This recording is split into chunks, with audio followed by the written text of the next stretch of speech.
If you only have 24 hours in Gettysburg, Pennsylvania, here is what you should do. Earlier this year, Destination Gettysburg invited a couple of travel content creators and me to see the essential sights and eat at some of the iconic spots in Gettysburg, Pennsylvania in just a short 24 hours.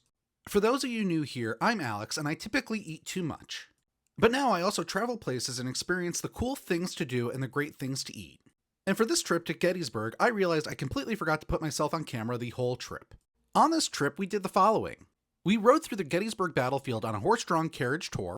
We became more educated about the Battle of Gettysburg and the whole Civil War at the Gettysburg National Military Park Museum and Visitor Center. We strolled through downtown Gettysburg on a walking tour to learn about the Gettysburg Address. We ate at two fantastic historic restaurants, the Dobbin House dating back to the American Revolution and Sweney's Tavern at the Farnsworth House featuring lore from the Battle of Gettysburg and the namesake movie. In between all the touring and eating, we retired for the evening to the Battlefield Bed and Breakfast Inn right next to the battlefield. Keep watching to see more detail from each of these stops in Gettysburg. A visit to Gettysburg is a must-do for an American history buff. We spent the morning of the visit learning about the Battle of Gettysburg at the Gettysburg National Military Park. Destination Gettysburg arranged for a horse-drawn carriage tour by Vintage Carriage Company. Our tour guide, Dale, is a licensed battlefield guide, which we learn now requires significant education and testing to get licensed. He pointed out the specific landmarks on the battlefield, how troops would have moved through the fields, and the monuments and memorials on the battlefield. The battlefield stretches for miles, and there are many elevation changes and topographical challenges which significantly impacted how the battle was fought. The monuments and memorials to those who fought in the battle are spread out across the whole battlefield. We learned that the size and location of many monuments and memorials depended on the location of each state's regiment in the battle and the amount of funding the state might have allocated. Over the years, the preservation of the battlefield has happened in phases. The federal government has been acquiring the land since the late 19th century.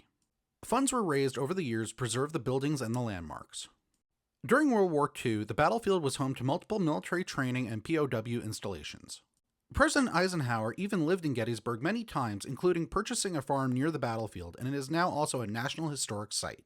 The Gettysburg battlefield is free to visit unless you purchase a guided tour. There's a self-guided audio tour I would like to return to complete. That tour allows you to drive through the battlefield and stop in specific locations to learn about the events at each spot. I know I could spend an entire day doing that alone in Gettysburg. A visit to Gettysburg and learning the events of the battle doesn't only happen at the battlefield. Destination Gettysburg brought us to the Gettysburg National Military Park Museum and Visitor Center. The center houses artifacts and educational displays about the Battle of Gettysburg, the Gettysburg Address, and the Civil War as a whole. The museum also houses the Gettysburg Cyclorama, a unique panoramic painting and display detailing the events of the Battle of Gettysburg.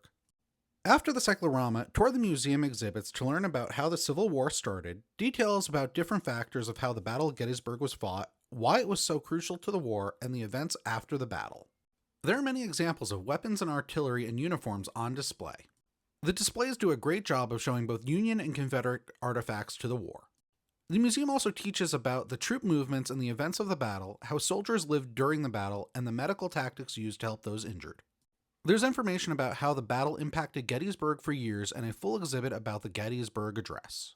The museum also has a bookstore, movie, and a virtual reality experience that gives a more immersive approach to some of the stories told.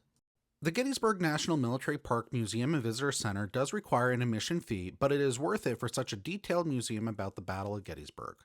Visiting Gettysburg wouldn't be complete without a stop downtown to learn about the Gettysburg Address and to have some great meals.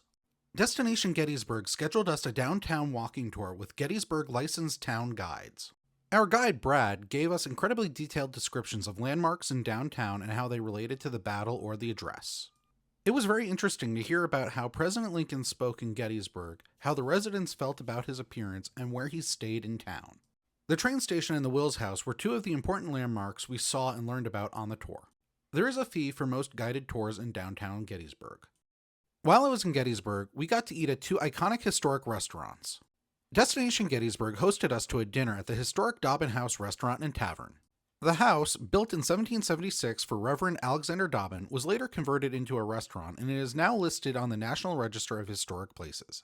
The house is believed, but not confirmed, to have been part of the Underground Railroad. Then, during the Battle of Gettysburg, the house was a temporary field hospital. Today, as a restaurant, they serve colonial and continental-style dishes.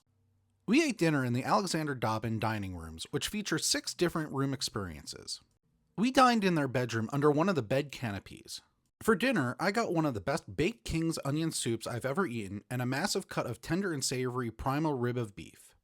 They name many of the dishes on the menu to fit with the restaurant theme. They are also known for their crab cakes and the crab meat a la Dobbin, which is a colossal blue crab tossed in hot butter sauce. Reservations are highly recommended at the Dobbin House, as this historic restaurant is popular for many locals and visitors. The basement of the Dobbin House is the Spring House Tavern for more casual dining among a colonial tavern theme. There are multiple fireplaces and a natural spring runs through the tavern. Just around the corner is the Farnsworth House Inn, another historic property with much relevance to the Battle of Gettysburg. Destination Gettysburg brought us here for lunch at Sweney's Tavern at the Farnsworth House. The house was another field hospital during the battle. Bullet holes from the conflict pockmarked the exterior of the house. It is also the site of the only civilian death of the battle. Today, the property features a fine dining restaurant, tavern, beer garden, and inn. The tavern has more casual dining and a large collection of props and memorabilia from the movie Gettysburg. I ordered a delicious meatloaf for lunch. The Farnsworth House Mead and Lee Fine Dining recommends reservations, and Sweeney's Taverns is first come, first serve. As a bonus for an after-lunch dessert, our food highlights tour of downtown Gettysburg was concluded at Mr. G's Ice Cream, a local favorite for homemade ice cream and frozen treats. With a busy 24 hours in Gettysburg, we needed a relaxing place to stay for the evening. A stay at the Battlefield Bed and Breakfast Inn was arranged for us by Destination Gettysburg. The inn is literally right down the road from the battlefield. The farmhouse dates back to 1809. During the Civil War, it was a Union headquarters and a field hospital. Now the historic house and farm are renovated into a quiet place to stay with modern comforts. We were greeted upon arrival with the best fresh-baked cookies and given a tour of the amenities. They have multiple rooms and suites for a relaxing or a romantic stay. The main common areas are a great space to congregate or play board games. The common areas also have many preserved items and artifacts from the house's history.